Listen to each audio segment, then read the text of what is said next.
inside the gym. It's amazing where you guys had started and where we had all ended. As a coach, all you ever really want is to see the improvement from players. And each player improved. Our team improved. And so therefore, I'm going to say we had a very successful season because that's what you want. You want kids to still love the sport that they chose to play, and you want to see that they improve throughout the year. Wherever that was. If it was behind the plate, it was on the mound, it was in the field, in the outfield, it was on the bench, wherever it was, however you could be an impact on the team is what we wanted to see from each player. So, we're going to start with Beckett. He's right here. Beckett Bachman, aka the highlight reel. Kind of what I've always pictured him as. So Beckett led our team all season long and was very productive in doing so. He ranked in the top 3 or 4 in every major statistical category. He ranked first in home runs with 3. He was first on the team with 42 runs. He only struck out 15 times in 87 plate appearances. Woo. He was a solid contributor on our pitching staff and also gave it his all as a fielder. There were multiple times as an opposing third base coach who commented to me on how great of a catch he would make in the outfield. Beckett is very intense in everything that he does. When he would hit the ball, the kid was overall and an outstanding competitiveness to go along with it. He was definitely heard throughout the game, telling his teammates when it needed to be, where it needed to be. In a sense, it's like having a coach out on the field. I think most of you could hear him while you're away from the game chanting, "Everybody hit." Everybody scores. Great season, man. Great season. Woo! Number 1, Emmett Junker, aka EJ.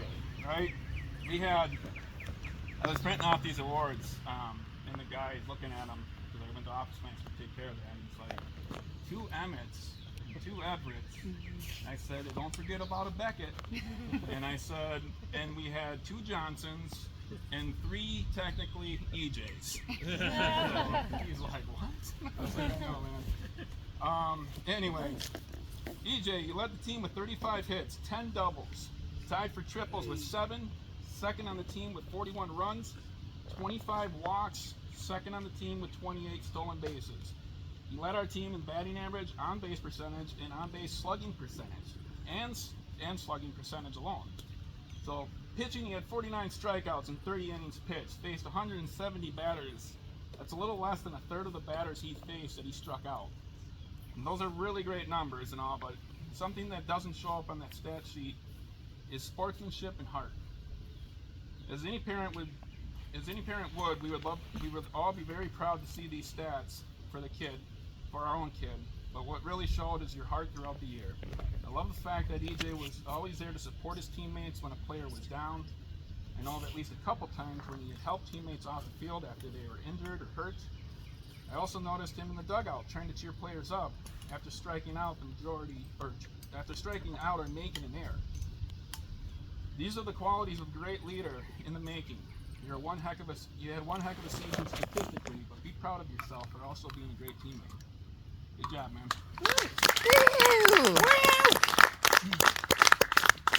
Preston Anderson, aka Speedy. Right? Preston, you had an incredible season overall. You're a well-rounded player in all aspects of the game. You're tied for second on the team in batting average and first on the team in singles. You had 21 ribbies and only struck out 13 times in 77 plate appearances. Your fielding was top-notch as you led the team with 22 assists and 33 putouts. You helped seal the left side of our infield as you were never afraid to dive or slide in order to get the ball.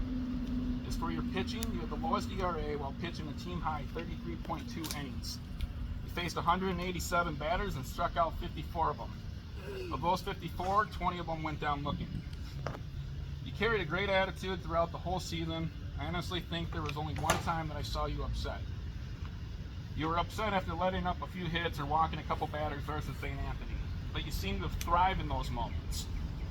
I asked you during a mound visit if you were mad. Where are you, Preston? You had said yes. I said, good. Don't strike them out then. Get these kids out of here. And you did. You have complete control of yourself when you are mad, and that was to your benefit as a pitcher. I love that you would hustle down the first baseline no matter what the outcome was. You gave it 110% all season long. Good job.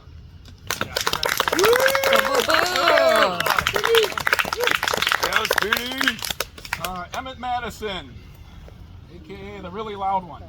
Or the hockey player. He's a hockey player, everyone would say. He plays hockey. Or a triple threat, right? Triple threat. Where's he at here? I didn't hear you. Emmett, it was so much fun watching you improve and make such an impact on our team. I know it was a struggle in the very beginning, but your progression throughout the season is the reason why I coach. Reward in watching kids improve. It's not all about stats, but seeing the confidence in a kid grow.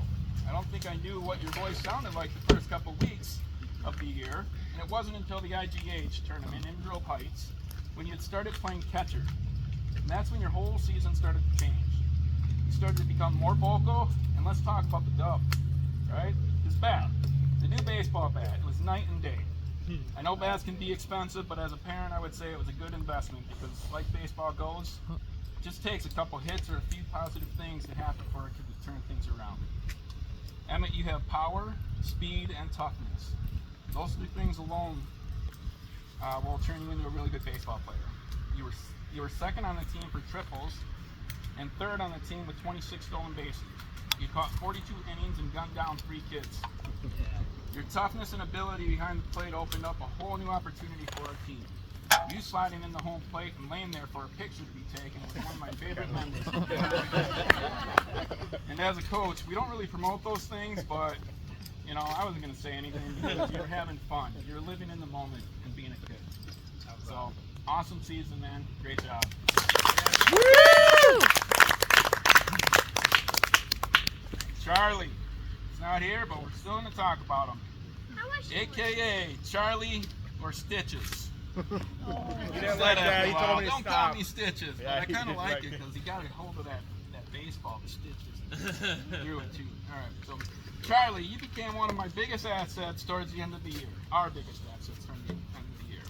A real triple threat in terms of fielding, batting, and pitching. Your bat and pitching seemed to have peaked at the same time. Charlie's ability to throw the ball from way out in the outfield helped keep teams from running the bases on us. The ball was hit in the air. To you, it was almost a for sure out. Your hitting came through when it really mattered. Most recently, hitting a double and a triple in the state tournament game was a good thing. If there was ever a team like Goodview or Mankato we were scheduled to play, I wanted to start one guy, and that was Charlie. Before the Goodview game, I had told Charlie that he has an opportunity to be a really good pitcher, a really good player all around. But it all starts with your mind. I told him I wanted him to clear his mind, don't think about anything else, just go out there and throw strikes. That game he threw 85 plus pitches and earned the win versus the number 2 ranked team in the tournament. You led the team in opponent's lowest batting average. It was a real joy to watch your ability to throw with velocity and then throw an off-speed pitch. I knew you were up to the task to take on some of the best. Your season was one of the feel-good stories throughout the whole year. Congratulations, Charlie. Woo! We go, Chris. Stengel. All right, David Stengel, a.k.a. I called him Dirty. David, you're all around a great athlete. I know you worked hard all season trying to get that hitting down. There were several times throughout the year where your team needed you, and you had stepped up in a big way. The New Ulm tournament comes to mind. You had a huge hit to help us beat Lake Crystal. I want to say it was a triple. Then again, you had a huge hit, a ground rule double versus Eden Prairie to help seal the win.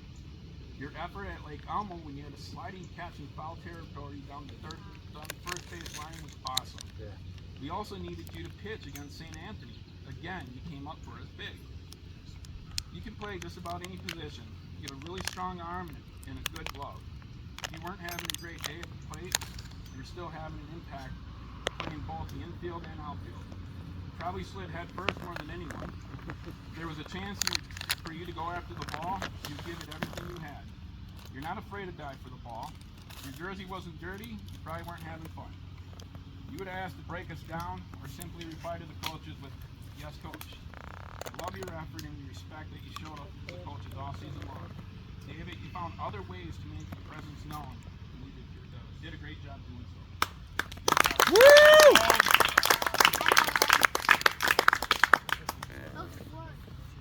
What's up? Full sports. Cormac Johnson, a.k.a. Cormy, Mac, or Mr. Johnson, as I would refer to him on first base. Early in the season, Cormac had missed a couple practices in a row. When he returned, I had asked him if he was okay. He said, "I'm all right." I asked if he went to school today. He said no. I said, "Okay, I'm guessing you stayed home and just took it easy." Then I asked, "Are you able to eat or hold any food down?" He said, "Yeah, I ate a whole pizza today." Oh, I couldn't do anything else but laugh. It was those types of conversations that I had with Cormac throughout the year. Oftentimes, he would reach first base, and I would ask him, "How many walks is that for you today?" Or "How many hits is that for you today?" He was adamant in trying to hit for the cycle. He never achieved it, but he gave it every effort. Cormac pitched very well all year long. He sort of became our closer for a few games. He was brought in several times to close an inning. He would tell me, "Why do I always have to come in with the bases loaded?" Cormac, you grew from every one of those situations. You're a much better pitcher because you dealt with those situations than if you wouldn't have. Regardless of the outcome, you improved. He's one of 4 kids to play all 32 games. He led the team with 96 plate appearances and 27 walks. Well done, Mr. Johnson. Woo! Eddie Timler, a.k.a. Sour Patch. Eddie had a remarkable year hitting and pitching. He was also one of the feel-good stories of the year for me. He struggled in the practice field. He struggled practice fielding ground balls for the majority of the year, but putting in extra time outside of practice, he progressed mightily. I was really impressed with how Eddie was able to field ground balls towards the end of the season. Again, one of those things where we saw progress in practice towards the end, and it started to show in the games. Eddie has what they call flow with his hair, and all the colorful drip to go along with his swag. It's no fear and showed a lot of confidence. He was tied for second in team batting average, batting .433. He had 27 hits, which 3 were doubles. He was second on the team with 24 ribbies. He only walked 6 times, and incredibly only struck out 10 times all season long. When Eddie was up to bat, you knew there was going to be a really good chance that he was going to smack the ball. Eddie, like most pitchers, would be upset when I would have to pull him, but I appreciate his compassion and wanting to play. He has a huge heart to go with the power behind his bat. He was a solid contributor on the mound and at the bottom of the lineup where his bat was needed. Eddie's hair was just another colorful aspect to his attire and his personality. The kid has a lot going on. With all that said, I'm sure opposing pitchers had a difficult time pitching to you. Well done, Mr. Timler. Good job.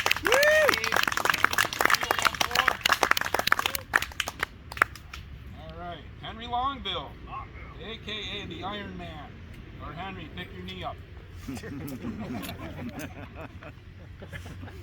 Henry, you're one tough kid. From the very first game of the season, where's he at? Right there.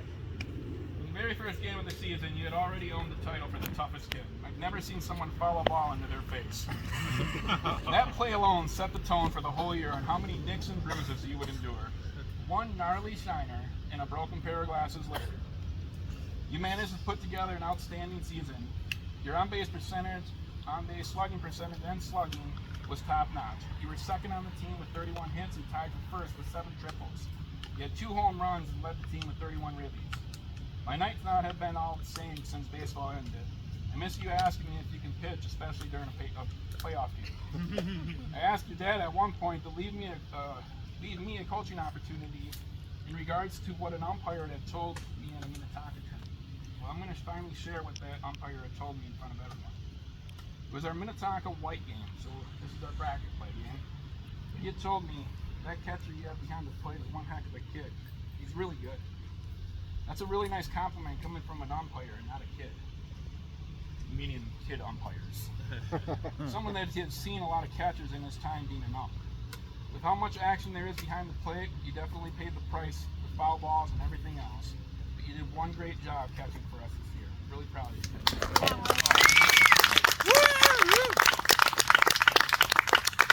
Everett Johnson, aka Everett. Everett, your heart is what I'll always remember the most of your season. At practice, you would dress the part when it comes to being a baseball player. You're so excited to wear your uniform, you wore it to practice the next day. I know how excited you were coming into this season. Then you started to get banged up at practice and during a couple games.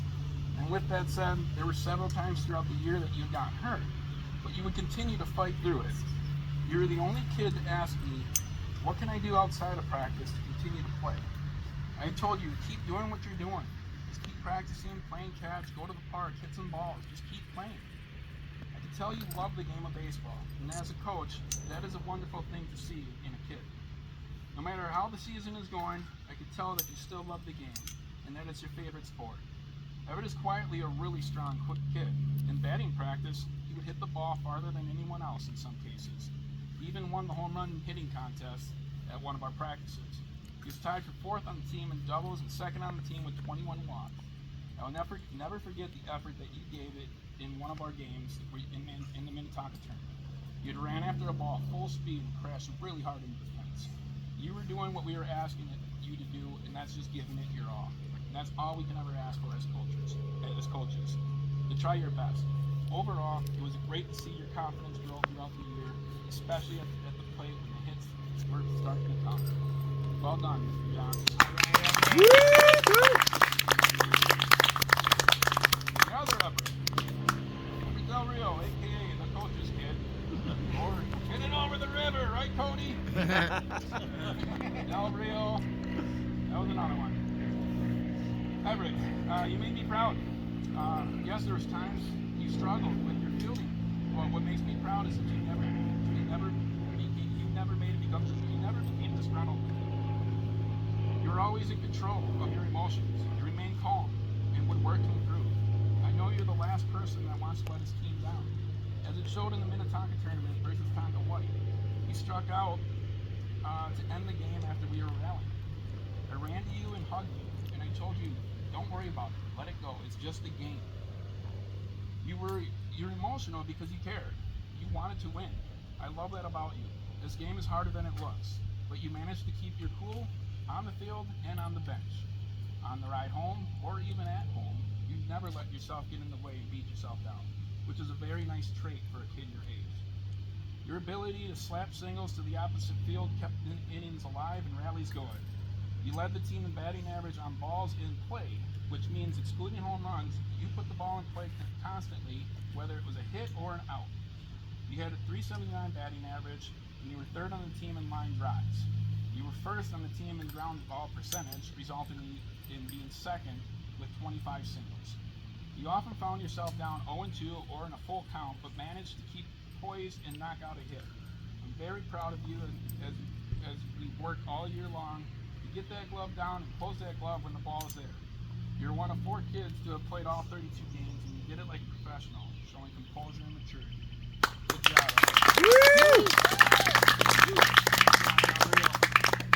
All right, last but not least, Arthur. Artie. Where's he at? Arthur Sidebottom, a.k.a. Bubblegum, Splits, Pickle, Bazooka Joe, or just Arthur in all capital letters. Arthur is a relentless player in everything he does. If he's not pitching, he's asking when or if he can pitch. If he's pitching, he's asking if he can still pitch. If he sat an inning, he would tell me that he hasn't pitched yet, or why did he have to sit? At the end of the year, he reminded me of Popeye the Sailor Man. Yeah, he's on the mound and he had so much gum in his mouth that his jaw wouldn't close. But it was his bulldog approach to pitching that I loved about him. It was like Popeye eating a can of spinach. Arthur would roll up his sleeves and go out there and start hurling strikes. He was top 5 in every major statistical hitting category. He had 30 hits, 21 singles, 8 doubles, 22 ribbies, 36 runs, and 17 strikeouts in 93 plate appearances. Like I said, relentless. Congratulations, Arthur. I think you may have taken taking a year off my life.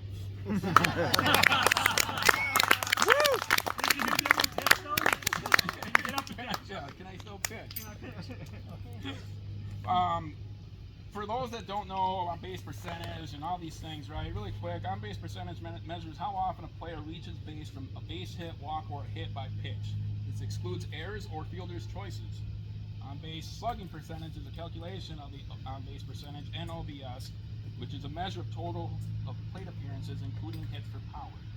Doubles, triples, home runs, all those statistics are all overall major contributions to the team's offense.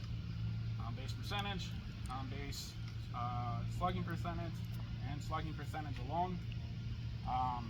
We had 3 players that really, you know, we had a lot of players that did a great job. I'm not saying that. Emmett Junker, you had a 522 batting average. That's insane. That's awesome. Great job. Eddie Timler, Preston Anderson, 433 batting average. Awesome job. Great job. Everybody contributed this year, one way or another. And so I wanted to recognize them and then also let the team know of 3 All-Stars that we did that I had nominated. And as a coach, that's really hard. That's really hard. I mean, I was losing sleep over it. I was like, oh man, I don't like this part. But I wanted to give credit where it's due to these players. So with those players, Preston Anderson, Henry Longville, and Emmett Junker have all been nominated for an All-Star game. Woo! Anything about it, it was just a nomination. I don't get emails as to when this game is, anything else. So I'm sure your parents will. Next week, is it? Okay. Okay. Well, great job with that. Now I have some awards here, and I want them to be fun, right? Baseball should be fun, so I wanted to make sure that we get some awards and recognitions. And this award is called the Heart and Hustle Award, and it's honoring the player who played the maximum effort and genuine love for the game, regardless of the score. Everett Johnson. Yeah. Woo!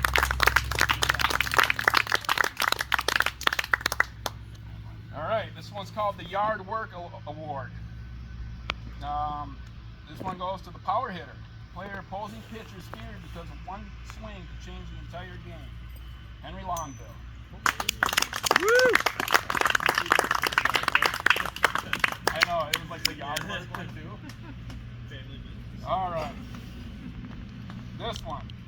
The infielder who seemed to suck up every ground ball in their zip code, making even tough plays look routine with soft hands and quick feet. The human vacuum, Preston Anderson. Woo! Say oh, boo boo. All right. The player who sprinted to first on every walk and never jogged, and they could run. Pure effort every play. Mr. Hustle, Emmett Madison. Woo!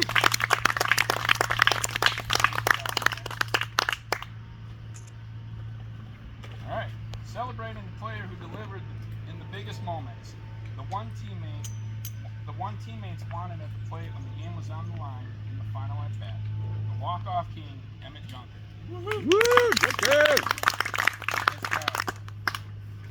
This one is honoring the player who raised their level when the pressure was on, delivering key hits, making big plays, and staying calm with runners in scoring position. This is the clutch performer, Eddie Timler. Yeah, good move. Woo!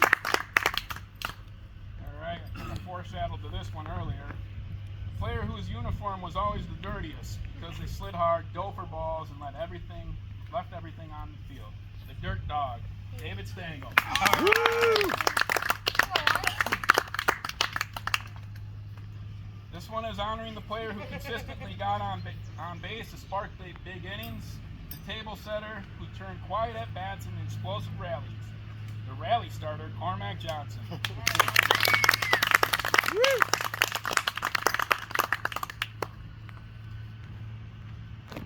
This one is the pitcher who racked up punch-outs and made batters look uncomfortable at the plate with a nasty mix of velocity and movement.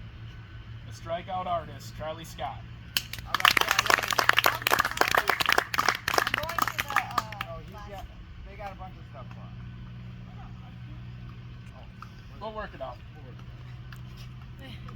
This one is for recognizing the player who made at least one jaw-dropping defensive play that the team talked about for the rest of the season.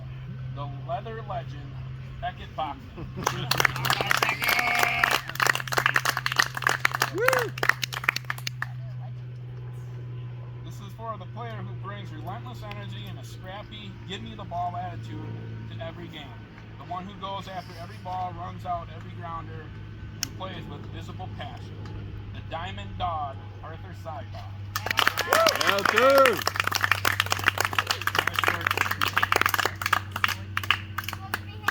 Alright. This is the ultimate utility player who filled multiple positions without complaint and performed well everywhere the coach needed him. The Swiss Army knife, Everett Del Rio. Woo!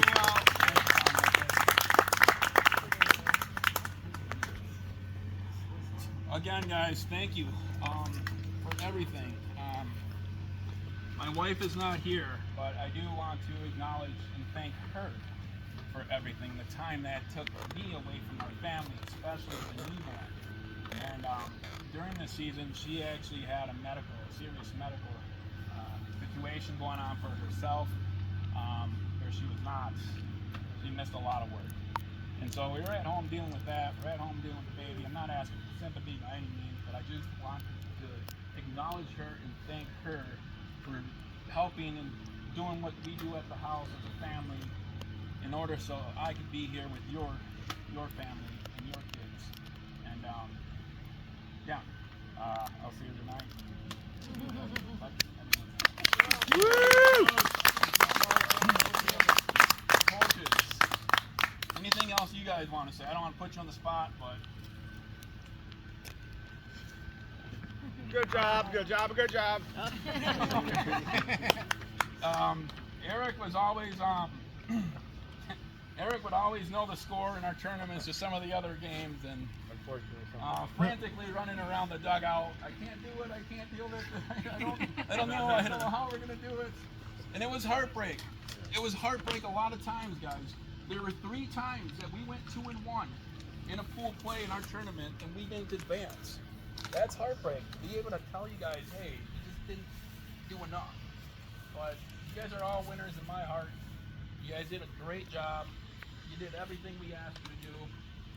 So you guys are better players than you were from the beginning. Yeah, that's for sure. Woo! Go Bears! Nope. All right. Coach, can I say Yeah. thanks?